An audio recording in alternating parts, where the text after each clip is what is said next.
Hello everybody and welcome back to my channel. तो आज हम स्टार्ट करने वाले हैं एक नया चैप्टर हिस्ट्री का, chapter number 2 of class 6। Name of the chapter is from hunting gathering to growing food and today's topic is who are the earliest people and why were they on the move. So before starting with the chapter, I'll share with you a small story which is given in your textbook of Tushar. तो तुषार जा रहा था चेन्नई से Delhi train में अपने uncle के साथ एक कजिन की शादी अटेंड करने। ठीक है, तो वो ट्रेन में बैठा होता है और वो काफ़ी नज़ारे जो हैं आसपास के एंजॉय कर रहा होता है। विंडो सीट से वो देख रहा होता है कि ट्रीज होते हैं, हाउसेज होते हैं। अब हम क्या करते हैं, ट्रेन में हम जाते हैं तो हम भी यही सब करते हैं, क्योंकि क्या काम है हमें, हम देखते हैं जो चीज़ें जा रही, माउंटेन्स आ रहे हैं, हम उनको गिनने लग जाते हैं, यही सब काम करते हैं। तो पीछे से अंकल बोलते हैं कि तुम्हें पता है तुषार, ट्रेन कुछ 150 ईयर्स अगो पहले ही आई। तो तुषार बोलता है ओके, मतलब ये इन्फॉर्मेशन उसे नहीं पता थी। और उसके अंकल ये भी बोलते हैं कि और बसेस तो कुछ डिकेड्स पहले ही। अब डिकेड्स मतलब क्या होता है, एक डिकेड मतलब 10 साल होता है, तो कुछ डिकेड मतलब 30-40 साल पहले ही बसेस आई। तो तुषार ही सोचता है कि जब बसेस नहीं थी, जब ट्रेन नहीं थे, तो लोग क्या एक ही जगह पे बैठे रहते थे? तब लोग मूव तो करते होंगे ना, मतलब एक जगह पे कोई कैसे बैठा रह सकता है? लोगों की जरूरत होती है, लोगों के पास काम होगा तो लोग मूव भी तो करेंगे ना। तो कैसे मूव करते थे वो लोग? ठीक है, तो ये जो चैप्टर है ये है तो अर्लीस्ट पीपल के ऊपर, लेकिन ये पूरा चैप्टर जो है उन अर्लीस्ट पीपल के लोगों पे है कि वो कैसे रहते थे, वो क्यों मूव करते थे और फिर वो आगे क्या बने। तो ये चैप्टर बहुत अमेजिंग है और बहुत ज़्यादा इसीलिए अमेजिंग है क्योंकि ना ही सिर्फ वो लोग पहले क्या किया करते थे, फिर उन्होंने क्या करना स्टार्ट किया, वो मैं बताऊंगी। पर मैं वो लोग बोल रही हूँ, वो अर्लीस्ट पीपल थे कौन? वो कोई और नहीं, वो हंटर गैदरर्स थे। तो ये चैप्टर किन टॉपिक्स पर रिवॉल्व करेगा? ये इन्हीं टॉपिक्स पर रिवॉल्व करेगा कि हंटर गैदरर्स कौन थे, कब धरती पर रहते थे, हंटर गैदरर्स कितने साल पहले रहने लगे, और फिर हंटर गैदरर्स की जो जर्नी है वो हंटिंग से लेके एग्रीकल्चर तक, मतलब ग्रोइंग फूड मतलब एग्रीकल्चर तक कैसे पहुंची, उनकी लाइफस्टाइल क्या होने लगी, और हम उन्हें कैसे ढूंढ पाते हैं आज, साइट्स क्या है, और paleolithic site, neolithic site, mesolithic site. तो ये चैप्टर बहुत टॉपिक्स में मैं बांट दूंगी और इन टॉपिक्स को आप इंडिविजुअली देख सकते हैं, पढ़ सकते हैं, और फिर एंड तक आते आते आपको एकदम क्लैरिटी मिल जाएगी कि अर्लीस्ट पीपल कौन थे और वो क्या करते थे, और फिर उनकी जर्नी आगे कैसे बढ़ी, उनकी लाइफ कैसे सेटल होने लगी। तो ये सारी चीज़ें पढ़ेंगे। उसी के साथ स्टार्ट करते हैं आज के चैप्टर को। तो अपने बुक और पेन लेके बैठ जाइए और साथ ही ध्यान से सुनिए। तो देखिए, इस धरती पे सबसे पहले रहने वाले जो लोग थे वो थे हंटर गैदरर्स। पर वो कितने साल पहले रहने आए? वो रहने आए कुछ 2 मिलियन ईयर्स को पहले, मतलब कुछ 20 लाख साल पहले हंटर गैदरर्स है ना सब कॉन्टिनेंट में रहने आए। अब हंटर गैदरर्स जो थे वो करते क्या थे? मतलब कुछ तो करते ही होंगे ना, ऐसे तो थे नहीं कि वो बैठे रहते थे। हंटर गैदरर्स कुछ छोटे मोटे काम करते थे। अब वो उस टाइम पे रह रहे थे। आज आप हंटर गैदरर्स को और अपने आप को कंपेयर करो। आप जो कर रहे हो, आप जैसे रह रहे हो, आपके जो काम है, आपका जो तरीका है रहने का, हर चीज़ हंटर गैदरर की लाइफ से बहुत डिफरेंट है, क्योंकि वो कुछ 2 मिलियन ईयर्स को पहले रहने आए थे। तो तब वो क्या करते थे? तब वो करते थे, they use to hunt wild animals, they gathered fruits, roots, nuts, seeds, leaves, stalks and eggs. Now they caught fish and birds. Hunter gatherers जो है वो फॉरेस्ट में रहते थे। ठीक है, लगभग वो फॉरेस्ट के आसपास रहते थे, फॉरेस्ट के अंदर रहते थे। तो उनका काम क्या होता था कि अब देखो भाई, वो उस टाइम पे रह रहे थे। ऐसा तो है नहीं कि वो धरती पे आए और उनको ऐसे बहुत क्लैरिटी मिल गई कि हमें ये प्रोफेशन पिक करना है, हमें बंगलों में रहना है, हमारे पास गाड़ी होनी चाहिए, हमारे पास ये। जब धरती पे सबसे पहला इंसान रहने आएगा तो उसके मन में सबसे पहले तो सर्वाइवल का थॉट आएगा कि कैसे हम खुद को जिंदा रखें, कि हमें जीना है तो उसके लिए हमें क्या करना पड़ेगा। तो अब उनके मन में सोचा कि हमें खाना तो खाना ही है। तो खाना कहाँ से खाएं? सुपरमार्केट से लाके खाएं? नहीं, हम खाना खाएंगे जो हमारे आसपास की चीज़ें हैं उनसे हम खाना डिराइव करेंगे। तो फॉरेस्ट की अधिकतर सारी चीज़ें खाया करते थे, उनको फॉरेस्ट का बहुत नॉलेज था, उनको फॉरेस्ट की हर एक चीज़ों के बारे में पता रहता था, क्योंकि वो उसी के इर्द गिर्द रहते थे, उन्हीं की चीज़ें खाते थे। तो फॉरेस्ट की वो चीज़ें खाते थे। ठीक है, फॉरेस्ट के ट्रीज में से फ्रूट्स ले लिए, उनके रूट्स भी यूज़ करते थे, नट्स यूज़ करते थे, सीड्स भी यूज़ करते थे, उनके लीव्स भी यूज़ करते थे, स्टॉक्स भी यूज़ करते थे और एग्स भी यूज़ करते थे। अब यही नहीं, उनकी ज़रूरतें और भी तो होगी। अब देखो, हर चीज़ वो पूरा डिपेंडेंट प्लांट प्रोड्यूस पे नहीं होते थे। उनको पता है कि एनिमल से मीट मिलेगा, और मीट जो है एक डाइट का रिच कह सकते हैं, you know meat forms an important part of the diet. तो क्या करते थे कि मीट कैसे मिलेगा, तो एनिमल को हंट करके मिलेगा, राइट। तो they also hunted wild animals. तो सिर्फ प्लांट प्रोड्यूस पे ही वो रिलाई नहीं करते थे, वो एनिमल्स को हंट करते थे, और उनको पता है कि एनिमल को हंट करेंगे तो वो मर जाएंगे, तो एनिमल के बॉडी से उनको मिलेगा मीट, तो वो मीट को भी खाते थे, ठीक है। साथ ही में वो फिश को पकड़ते थे, मतलब फिशिंग भी कर रहे थे, और बर्ड्स भी, उनको भी हंट करते थे, उनको भी खाते थे। तो कुल मिला के उनकी जो दुनिया वो कैसे सराउंडेड थी, वो प्लांट्स एंड एनिमल्स से सराउंडेड थी। वो उन्हीं के आसपास रहते थे, उन्हीं की चीज़ें उन्हीं से जो मिल सके खाते थे। उनके मन में एनिमल्स को हर्ट करने का इसीलिए ख्याल है क्योंकि उनको पता है खाना है। अब यार कोई इंसान फ्रूट्स पे खा सकता है, ठीक है, ठीक है, उसको खा के पूरा पेट नहीं भर सकता इंसान। प्लांट जो है उसमें से तुम कितनी चीजें ले सकोगे, तुम्हारे बॉडी की जो नीड्स है थोड़ी ज्यादा होगी। और यहाँ पे कोई व्हीट एंड राइस का तो मेंशन किया नहीं अभी तक कि वो रोटी सब्जी खाएंगे प्रॉपरली। तो लोगों ने इसीलिए एनिमल हंट करना स्टार्ट किया क्योंकि उनको पता है मीट जो है एक बहुत ही इंपॉर्टेंट जो है पार्ट है डाइट का। अब वो खाएंगे उनका पेट भरा रहेगा, ठीक है। तो अब है ना, उनको हंटर गैदरर्स क्यों कहते थे वो जानिए। सर गैदरर्स के नाम को तोड़ोगे तो आपको पता चलेगा कि वो hunter gatherers. Hunter gatherers were the ones who used to hunt animals as well as used to gather forest produce.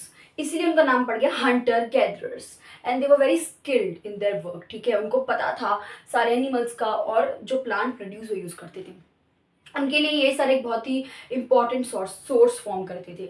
इसी के लिए इनका नाम पड़ा था हंटर गैदरर्स, ठीक है। अब ये तो समझ आ गया कि हंटर गैदरर्स जो है कौन थे, कितने साल पहले रहने आए थे। लेकिन हंटर गैदरर्स एक जगह से दूसरी जगह क्यों जाते थे, उनका काम क्या हो सकता है। आप सोचोगे कि हंटर गैदरर्स को तो सभी मिल रहा है ना, एक जगह के एनिमल्स जो है वो है उनको मार के खाना है, ठीक है।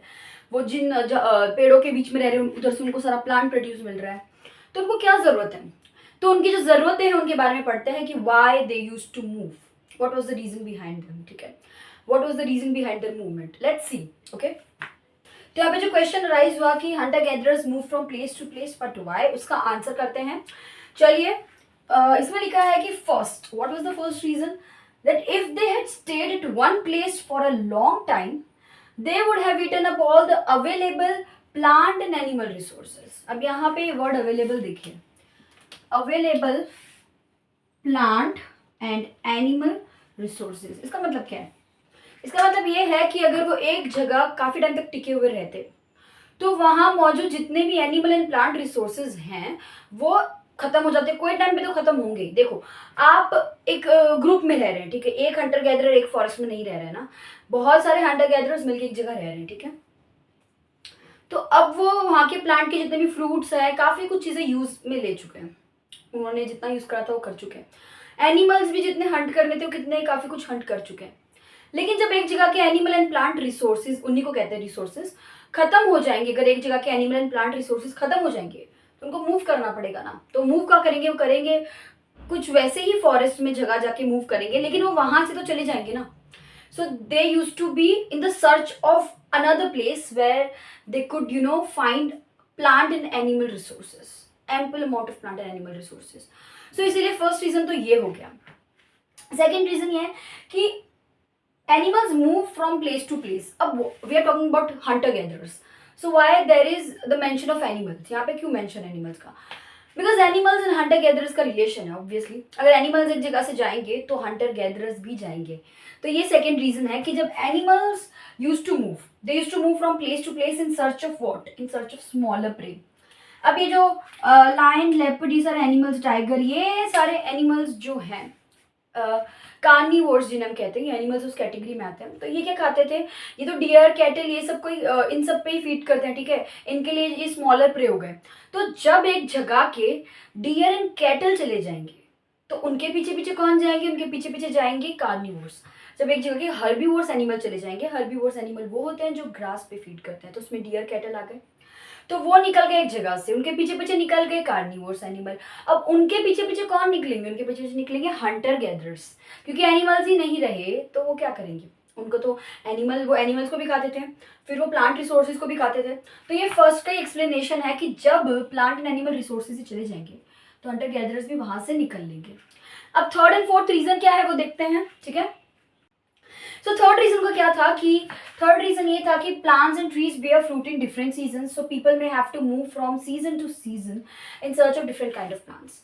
अब हंटर गैदरर्स एक पर्टिकुलर सीजन तक तो एक जगह रहते हैं, ठीक है। उनको पता चल रहा है कि अब इतना तो उनको पता चल गया ना फॉरेस्ट में रह के कि यू नो ये सीजन में ये ट्री ये फ्रूट बियर करेगा, ठीक है। तो अब जब वो सीजन एंड हो जाता है तो अब वो फ्रूट भी नहीं उगेगा, ठीक है। तो अब दूसरे फ्रूट की बारी आई, तो अब वो क्या करते थे, डिफरेंट डिफरेंट प्लांट्स के सर्च में, क्योंकि वो डिफरेंट डिफरेंट फ्रूट्स बियर करते थे, इसीलिए वो एक जगह से दूसरी जगह मूव किया करते थे ताकि उनको डिफरेंट जगह पे डिफरेंट ट्रीज मिल सके, और सीजन भी अलग अलग होते थे।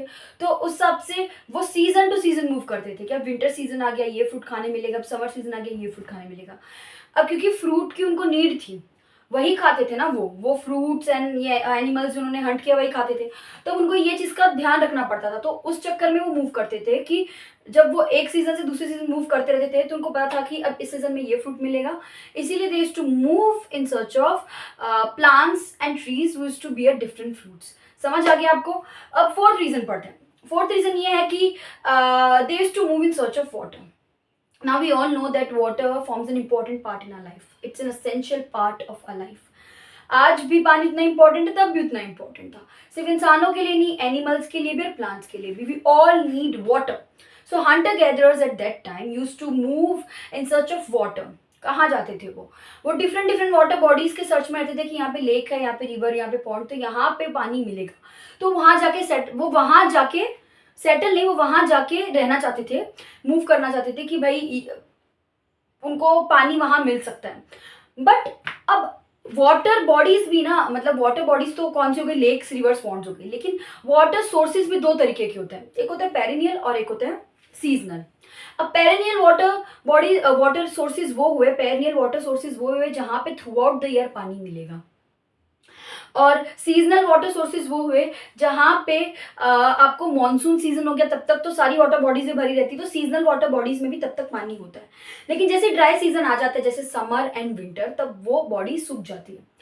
तो जब Hunter gatherers seasonal water body के बैंक में रहते थे, उनके आसपास रहते थे, तब तक उन्हें मॉनसून सीजन तक तो उन्हें काफी पानी मिलता था, ठीक है, और जब तक उसमें पानी भरा रहता था तब तक ठीक था उनके लिए। लेकिन अब जैसे ही समर आएगा तो वो सारा पानी क्या हो जाएगा, इवोपरेशन की फॉर्म में चला जाएगा ऊपर, ठीक है। तो अब जब समर एंड विंटर, ये जो ड्राई सीजन आते थे, तब वो कहाँ जाएंगे, तब वो दूसरे वाटर बॉडीज के पास जाएंगे ना, जहाँ पे पानी होगा अवेलेबल। तो इसीलिए जो फोर्थ रीजन है वो ये है कि they used to move in search of water. तो अब मैं आपको रब करके बताऊंगी कि what is the difference between perennial water sources and seasonal water sources. अब दोनों में ही लेक्स, रिवर्स एंड पॉन्ड्स तो आते हैं, लेकिन फर्क ये है कि पेरिनियल वाटर बॉडीज जो होती है ना, वो भरी हुई रहती है पूरे साल, और सीजनल सिर्फ तभी होती है जब मानसून का सीजन होता है। बाकी जब ड्राई सीजन होता है, जिसमें विंटर एंड समर आ गए, तब पानी नहीं रहता। तो अब हंटर गैदरर्स को ये तो पता नहीं होगा ना कि यार ये पेरिनियल वाटर सोर्सेज है, पहले से उनको कैसे पता चलेगा, वो रहेंगे तब वहां पता चलेगा ना कि यहाँ पे ये पेरिनियल वाटर रिसोर्स था कि ये सीजनल था।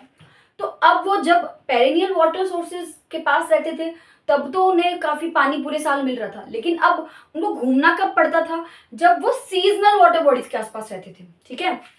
तो यही इसमें लिखा है कि थर्ड रीजन तो ये था कि plants and trees bear fruits in different season, so people may have to move from season to season in search of different kinds of plants.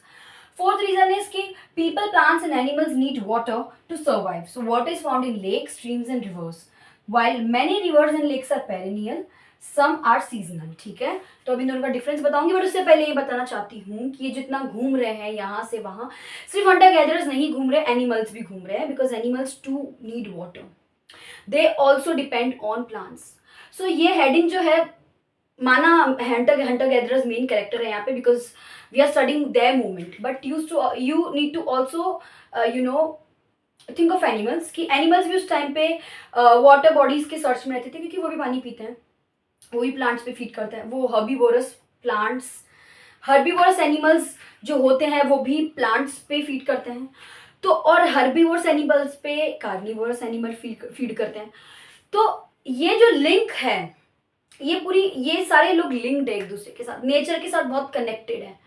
तो जब नेचर की एक चीज खत्म होने आएगी तो ये दूसरे जगह चले जाएंगे, तो ये बहुत लिंक्ड है इन नेचर के एलिमेंट्स पे। ये वाटर पे भी इतना डिपेंडेंट है, फॉरेस्ट पे डिपेंडेंट है, कौन डिपेंडेंट है, एनिमल्स भी और हंटर गैदरर्स भी, ठीक है। और मैं आपको बता दूं, हंटर गैदरर्स जो थे वो नोमैड्स थे, they lived nomadic life. Nomad कौन होता है, वो बोलते हैं ना, हम आज आप अपने घर वालों से पूछोगे तो बोलेंगे ये तो बंजारे होता है, ठीक है, वो बंजारे इसीलिए कि उनको नोमैड्स इसीलिए कहा जाता था क्योंकि वो तब सेटल नहीं हुए थे, समझिए इस बात को।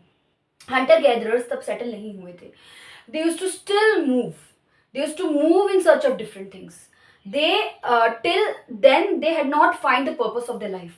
उनको कोई घर नहीं मिल गया था, उनके पास कोई जॉब नहीं थी, उनके पास कोई कार नहीं थी, फैमिली तो थी उनके पास, लेकिन उनके पास ये पूरा सब चीज़ ऐसे ऑर्गेनाइज नहीं था। तब उनका सिर्फ यही सोलो पर्पस था कि what they can do to survive. So that is why they used to move, कि जहाँ से उन्हें जो रिसोर्स मिल जाए वहाँ से वो कलेक्ट कर लें और वहाँ से वो उनका अपना पेट भर सके, खुद सेटिस्फाई हो सके। और साथ ही आगे टूल्स के बारे में भी पढ़ोगे तो देखना धीरे धीरे इस पूरे चैप्टर में ना हंटर गैदरर्स कैसे सक्सेसफुल हो रहे लाइफ में, आप उसको एक सक्सेस की तरह देख सकते हो कि वो कैसे अपना पर्पस ढूंढ रहे हैं, कहाँ रह रहे हैं, क्या खा रहे हैं। अब वो एग्रीकल्चर के टूवर्ड्स जाने लगे हैं, फिर धीरे धीरे अपने घर भी बनाने लगे हैं, धीरे धीरे स्टोन टूल्स भी बनाने लगे हैं। तो चैप्टर बहुत अमेजिंग है, इससे जुड़े रहिए, stay tune with me. Now I will show you the difference between perennial and seasonal water resource. तो चलिए डिफरेंस पढ़ते हैं। सबसे पहले पेरिनियल वाटर सोर्स क्या है। Water is available in perennial water sources throughout the year. Okay, clear है। Perennial word को तोड़ो तो इसमें क्या मिलेगा, आपको मिलेगा पर एंड एनस। पर का मतलब होता है थ्रू, एनस मतलब ईयरली। मैंने जैसे कहा था कि in perennial water sources water is available throughout the year. Water availability in this sources is throughout the year. Okay, clear. Now perennial means throughout the year, एक चीज clear है, very good, ये हम कर चुके हैं। Now seasonal क्या है। सीजन में water availability depends on season, it depends truly on season. तो कौन से सीजन में बारिश होती है, मॉनसून सीजन में बारिश होती है, एंड तो उसी टाइम पे ये वाटर सोर्सेज भरे हुए रहते हैं, ठीक है, एंड उसी टाइम पे वाटर सोर्सेज भरे हुए रहते हैं।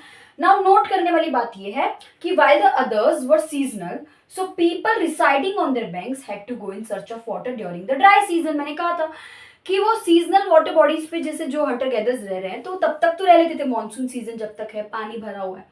पर जैसे ड्राई सीजन आता था वो विंटर एंड समर सीजन के टाइम पे दूसरे वाटर बॉडीज के पास चले जाते थे, मतलब सर्च में, और वेट करते थे कि अब कौन से वाटर सोर्स में पानी मिलेगा, वहां जाके कंज्यूम कर सकते हैं। तो इसी के साथ जो है चैप्टर का ये पार्ट हम खत्म कर चुके हैं। अब जो नेक्स्ट टॉपिक है वो है how do we know about this people. तो इसमें हम आर्कियोलॉजिस्ट के बारे में पढ़ेंगे कि वो हमें इन लोगों के बारे में कैसे हम तक ये नॉलेज दे रहे हैं, हमें कैसे इन्फॉर्मेशन पहुंचा रहे हैं। तो क्योंकि उन्हें कुछ मिला होगा इसकी वजह से बता पा रहे हैं, वरना वो भी हंटर गैदरर्स के दोस्त तो है नहीं। ये हंटर गैदरर्स कुछ 20 लाख साल पहले रहते थे, तो तब तक तो कोई उनसे नहीं मिला, ना हमारे दादाजी ना हमारे परदादाजी, तो उनके बारे में भी पता कैसे है। तो ये अपने आप से पूछिए कि आप कैसे उनके बारे में जान सकते हैं। तो आप तब जान पाएंगे जब हमें आर्कियोलॉजिस्ट कुछ बताएंगे। अब आर्कियोलॉजिस्ट को चीजें मिली ना कुछ उनकी, तब ही तो हमें बता पा रहे हैं। तो उन चीजों के बारे में पढ़ेंगे, उन आर्कियोलॉजिस्ट के बारे में पढ़ेंगे। तो तब तक के लिए keep smiling, watch my videos, and please if you liked my video do share and subscribe it. Thank you.